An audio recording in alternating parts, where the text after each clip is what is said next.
And they got some of the lead black leadership down there, like we got to kill themselves and so on. But I'm in Chicago, Detroit, and Washington, D.C. area several times. So God has given me a broad exposure in America, been here from the Caribbean. This year makes 50 years, so I'm part of the black struggle.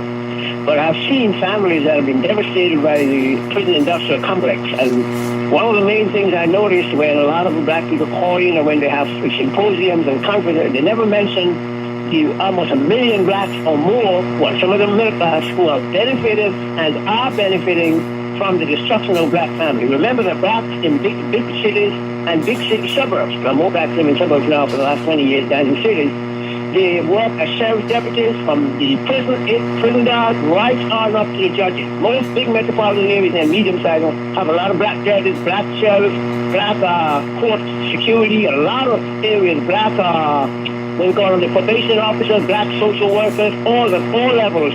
So we have helped to destroy our black families we don't care about. A lot of them are middle class income. Black police chief, black police regularly, and a whole bunch of others. And very few people talk about that.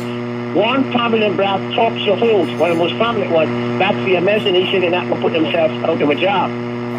One of the co-hosts, the Reverend Shafter, a fellow from Philadelphia, he mentioned that in 94 Omnibus Bill, a lot of black people supported that. We trust the wrong kind of whites too damn much. Let me repeat that before I hang up. Black people in America, for the 50 years I've been here working in the struggle, and I've worked for mostly white corporations as manager, executives, and all that. We trust the wrong kind of whites so much, like what's happening in Tulsa, Oklahoma, about 100 years ago, in Rosewood, in North Florida, close to where you are. We trust the wrong kind of whites so much.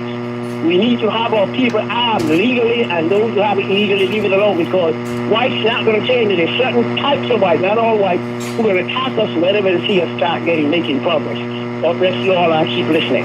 Appreciate that call, Reverend Swanson. 877-532-5797.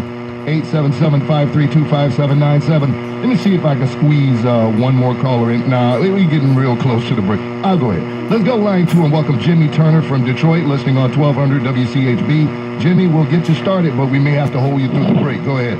I don't have a long issue to discuss, but I'm concerned because I didn't know, and I hadn't seen it on television or heard it on the radio, that the African American Capitol Police that stopped the melee were both African American. I see no pictures of them. Only last night when Don Lemon came on and put their pictures up, did I realize that these two black people had stopped. Hold with me, Jimmy, and we'll let you finish your thoughts on the other side. Folks, you're listening to Keeping It Real with Reverend Al Sharpton, Andre Michael Eglishan in for Rev, and we're right back with more of your phone calls on this beautiful Father's Day weekend right after this.